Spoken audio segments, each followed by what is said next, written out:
Another horror story from the Printify and Printful world. When you start researching, our sources point to, well, tens of thousands of complaints about these companies online. Yeah, it's troubling stuff.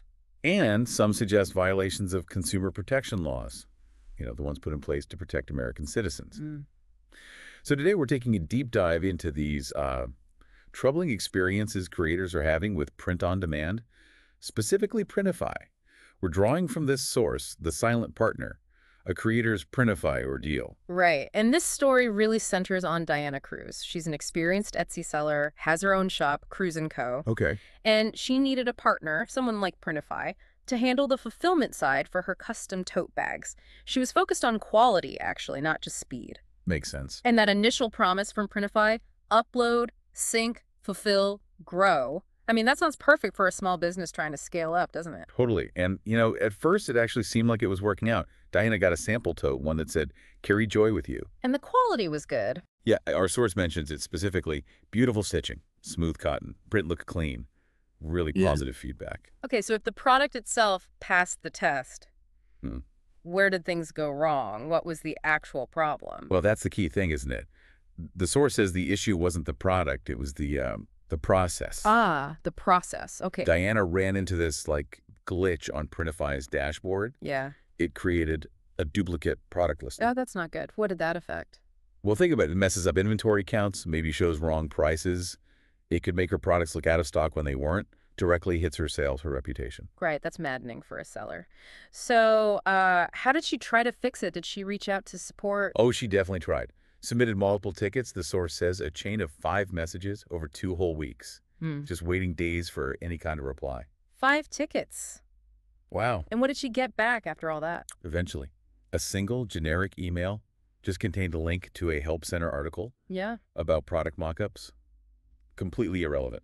Mock-ups. Seriously. Not about the duplicate listing glitch. Nope. And get this, the email had no greeting, no human name, just a link. It really shows this huge lack of accessible customer service. That's almost unbelievable. It's like talking to a wall. Exactly. Our source points out there was no phone number, no live support, no escalation, no supervisor, nothing. Her listing just stayed broken, costing her sales, damaging her credibility. And she couldn't even get help in their own forums. She tried that too. Posted about the issue in their seller forum, and they flagged and removed her post. They removed it. So just silence the problem. It seems like it. Imagine feeling that stuck, that completely ignored when your business is on the line. Yeah. And the irony, while she's dealing with this radio silence on a critical issue. Let me guess. They were still emailing her. You got it. Marketing emails kept coming. Stuff like grow your brand with new premium products and holiday prep checklist, scale with confidence. Scale with confidence while her listing is broken and she can't get help. That's tone deaf, doesn't even begin to cover it. Right. And it makes you think, as Diana did, about the bigger picture.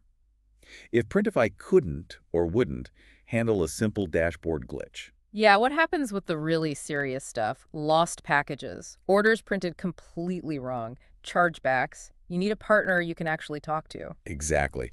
Her frustration really comes through when she says, I give them 1 star, only because there's no option for no stars. It's just a total loss of trust. Complete breakdown. And digging into the source material, we found something really crucial that might explain, well, a lot of this. It's about where Printify is actually based. Ah, yes. That's a key piece of information. Yeah. They aren't a U.S. company, are they? No, the source is clear. Printify is based in Latvia. Latvia. Right. And the implications of that are pretty significant for American creators, right? Huge. Our source highlights it means no U.S. customer service line, no state accountability, and no domestic team overseeing seller relationships. So basically, if you're an American creator using them, you might not have the usual U.S. consumer protections you'd expect. That seems to be the core issue. You're dealing with what the source calls a foreign middleman. Operating essentially with no accountability within the American market. Yet, as the source points out, they continue advertising to American creators every day. It's something every small business owner using these platforms really needs to be aware of. And the source also mentions this isn't just an isolated incident, that the behavior seems systemic. Yes, and it also notes in partially reporting here that this U.S. administration is investigating platforms like these, especially ones hurting small American businesses.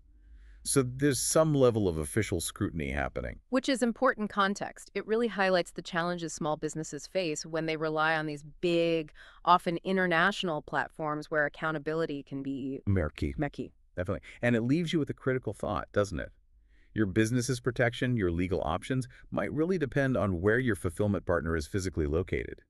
That foreign middleman aspect can leave you outside the safety net you thought you had. A crucial consideration. So, the question for you listening is, how many other creators might be silently facing similar challenges, maybe completely unaware of the protections they're missing just because of where a company is headquartered? Something to think about. Make sure you subscribe to the Deep Dive. We'll keep bringing you these in-depth explorations of the topics that really impact you. Stay informed.